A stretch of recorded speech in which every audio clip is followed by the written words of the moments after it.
Hi everyone! Welcome to the Empath Tarot, guys. Another love reading, timeless in general. Take what resonates lang po. Maybe some part of the reading makaresonate kayo. Some part of it hindi. Totally makaresonate na parang kwento ninyo ito or hindi naman kaya dahil iba't ibang mga energies. Tignan po natin ngayon kung ano ang ating mababasa, ano yung mga gabay at aral sa buhay, pag-ibig, and life in general. Spirit, guys, send me messages on love connections ito, lessons in life and guidance na nais yung pabati sa amin.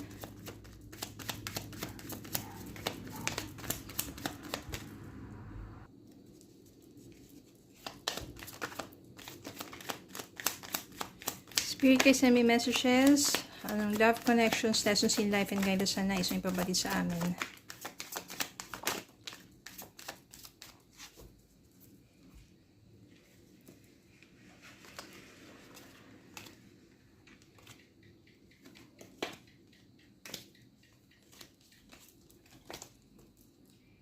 Three of Pentacles. Knight of Cups. Nine of Swords. Five of Swords, Page of Pentacles, King of Cups, Five of Wands, Queen of Wands, Two of Swords,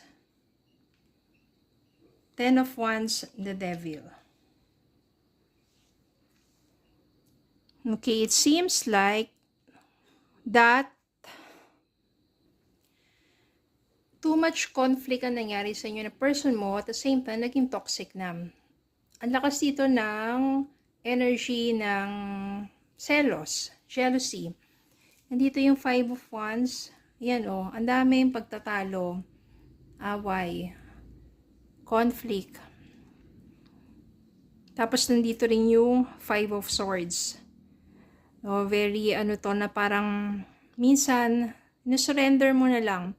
Ayaw mo na kasi na parang paulit-ulit na lang na sobrang pagsiselos ng person mo. Minsan wala sa lugar. Oh, parang pati kaibigan mo.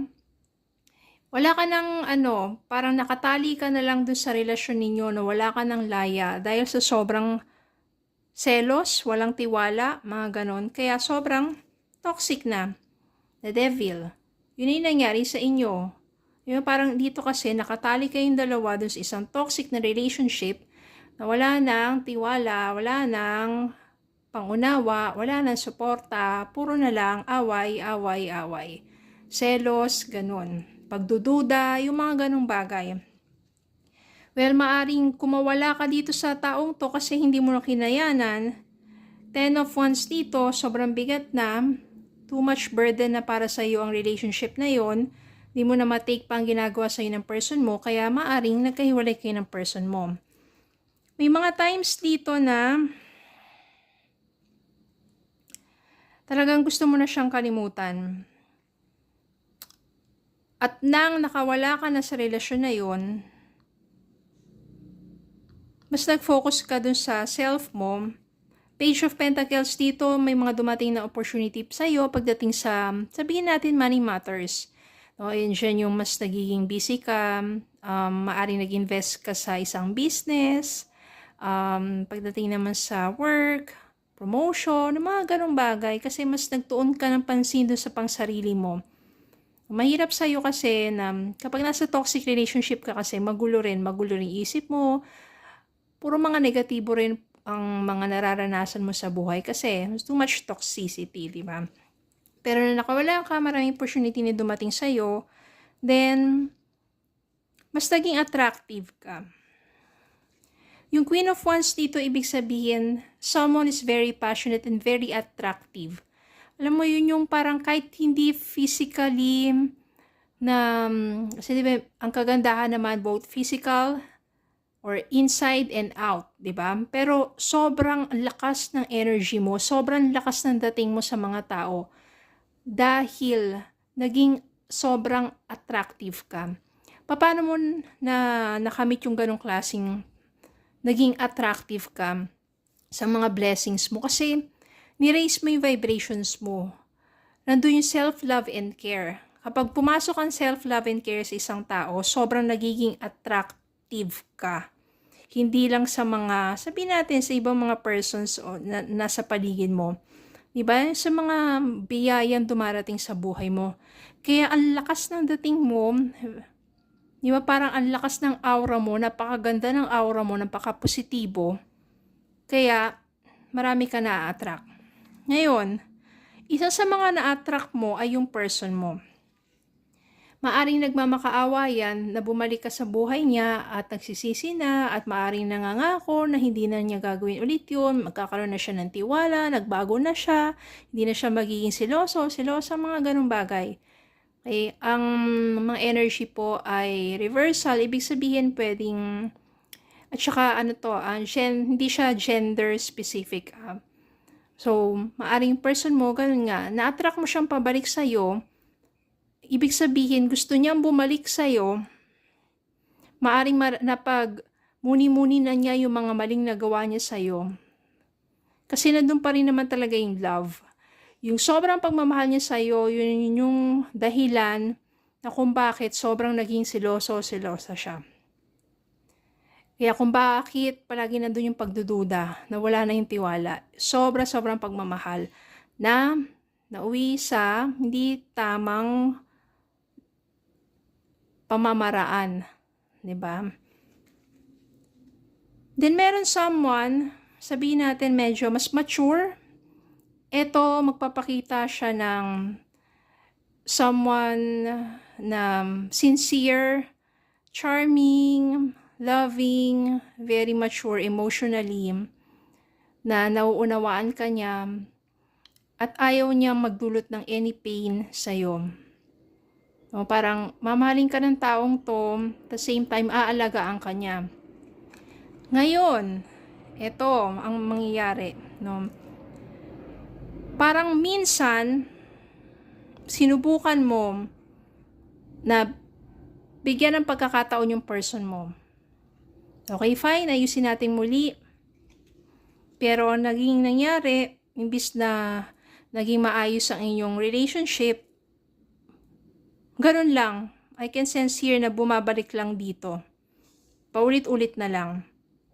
Kaya ngayon, maaring lumayo ka ulit sa person na yon, sa ex mo, na binalikan mo, pero ngayon na-realize mo na merong someone, bakit hindi ito yung bigyan mo ng chance? Kaya yung Two of Swords dito, maaring single ka na ngayon, nahihirapan ka. Kasi, what if, nandun yung takot ang daming mong what if ganun na naman siya, sasaktan ka na naman. Or what if, etong isang mas mature, bigyan ko ng pagkakataon. Ang pagkakamali mo lang ng una, is kung sabay sila, isang bumabalik at isang panibago, dun ka sa bumalik. Which is, hindi naman pala worth it yung decision na yun.